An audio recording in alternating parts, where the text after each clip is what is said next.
Hi guys, Jordan from B&B Campers. Just going to do a handover video on your V-Reg Stimson. So we start under the bonnet. We've got the engine battery here on the left hand side, brake fluid or brake and clutch fluid just there attached to the servo down the back. Your power steering fluid sits at this big reservoir at the front. Engine oil gets checked by this dipstick here with a yellow top, and also your engine oil gets filled up through here. So you screw that back down. Your engine coolant is up here. Air filter sits inside this box, and then you've got your washer fluid over here on the right hand side. Your gas for this van, and actually all of these vans is the same, is in here. So if I just get that, so we turn those two there and get to the gas locker. You've got a 4.5 kilo propane bottle in there at the moment with a new 2019 dated, it's 2019 dated, but it is actually brand new. It's just stuff that we've got in stock here. Pipe, so you've got till 2024 for that. You've got a little isolator tap here, so if you wanted to isolate your gas, you can just by turning this whichever way it will go, so like that. We'll leave it for there at the, for the meantime. You can also turn it off at the top of the bottle, and to turn it back on again, it's anti-clockwise around to the left, like that, and then obviously clockwise around to the right for off. Doesn't have to be really tight in there, but yeah, just sort of finger tight is fine. And pop that back in, pop them in, and then turn these screws whichever way they'll go. Just need two hands ready to do that. So that's it. That's the gas locker there. You've then got your boiler vent just out there on the side, and then your two fridge vents as well. So your fridge is just here. You've got a three-way fridge on this one, so it works on gas, electric and 12 volts. So the 12 volt is the leisure battery on its own, which is this red button just here. If you had a hookup cable plugged in, you could use it from the green button. And then you've got your gas, which is over on the right hand side. So you've got a clicker, which is going there at the moment, and then to actually light it up, you push in and round to the left on this dial, obviously providing you've got your gas on. And once it's lit, you can let go like that, and then if the igniter stays off, then that's when you know it's definitely lit, and then turn it off, it's just putting it long ways like that again. The idea is to keep the actual igniter switch on when it's lit, so that if it goes out or you turn it off, it will start clicking again, and that's how you know that it's definitely off. So yeah, so the way this fridge works, you either have it cold first on gas or mains electric, and then you switch over to the 12 volt for when your engine's running only. If you try and cool the fridge down just via this switch alone, you won't get your fridge cold whatsoever. But you need to have it up on here on the control panel. You need to make sure that the switch on the left hand side here is on, so you've got this little red light, and then your little rocker switch there is down towards caravan battery rather than car. You've got a little battery level meter there, so it just tells you if it's normal or low. These can sometimes look a little bit low, but they are quite sensitive little dials. So if you took the car for a long drive or had it hooked up, then it would go all the way up to the normal like it is now. Because I've had the engine running for a few minutes, it's charged it right back up again. So if you do that every now and again, take it out for a drive or plug it in on the hookup for a little while, that'll go back up there. Leave the mains charging switch on, because when you put your hookup cable in, this will automatically start charging up your leisure battery. The rest of these here are all just fuses, and then over here you've got, if you see here, up for towing, down for on-site, so you can leave that there as well. Other than that, that's about the whole control panel, to be fair.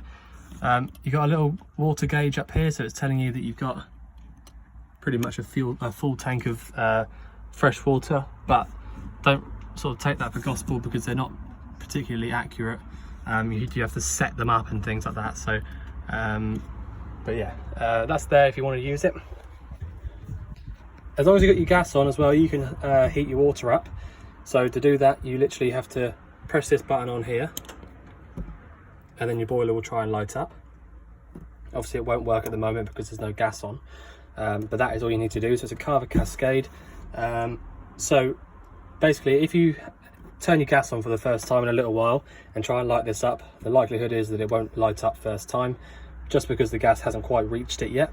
So just turn it off and on a few times, and then you'll find that it lights up. You don't tend to get any problems with those because they're quite standard, simple little units. And the light, the switch next door to it is for your boiler on electric. So if you had a hookup plugged into the van, then you can switch it over there if you wanted to.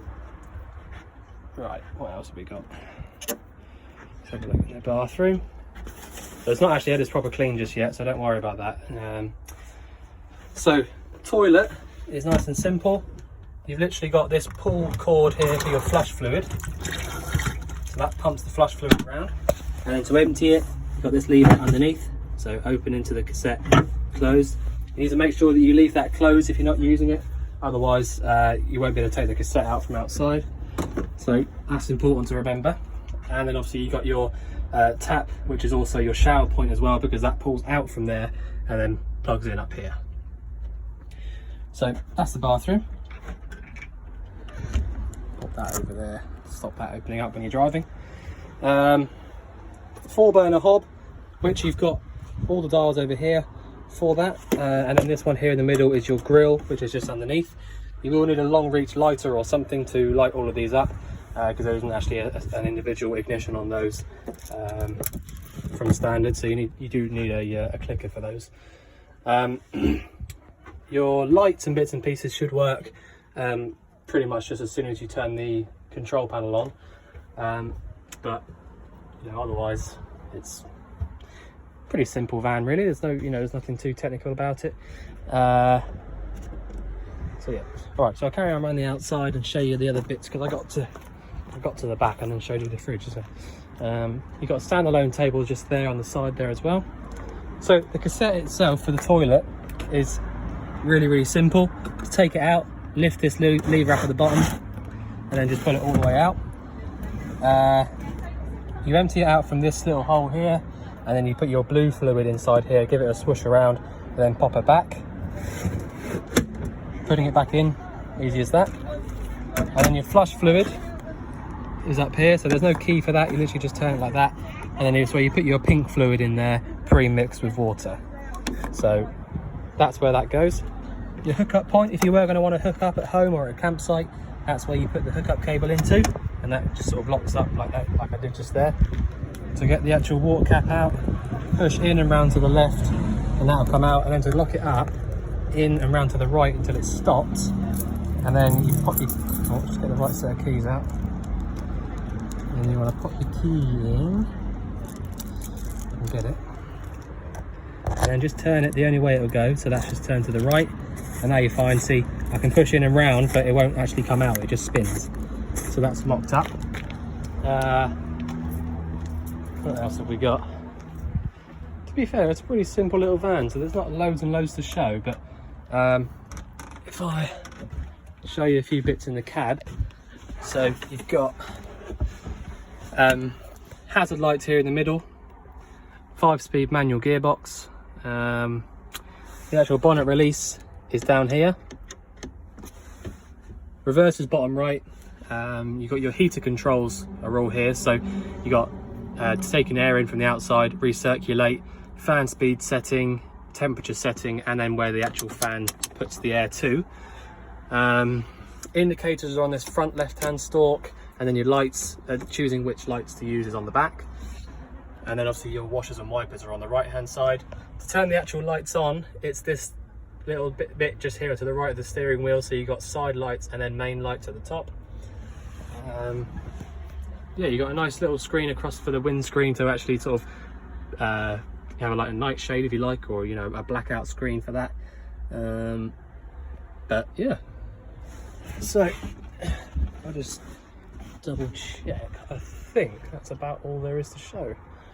So I've shown you the fridge, gas, mains, 12 volt, and like I said, again with the 240 volt side of things, so the hookup side of things, boiler on 240 will only work when your hookup's plugged in, and then your mains on your fridge will only work when your hookup's plugged in as well. But yeah, So a nice little van actually. It does need a proper clean up, and we'll get on with that today. But yeah. So I think I've shown you everything I can. But if you think there's we've missed anything out, or you want anything covering, then just let us know. But otherwise, I look forward to seeing you soon to collect your van. Thanks very much.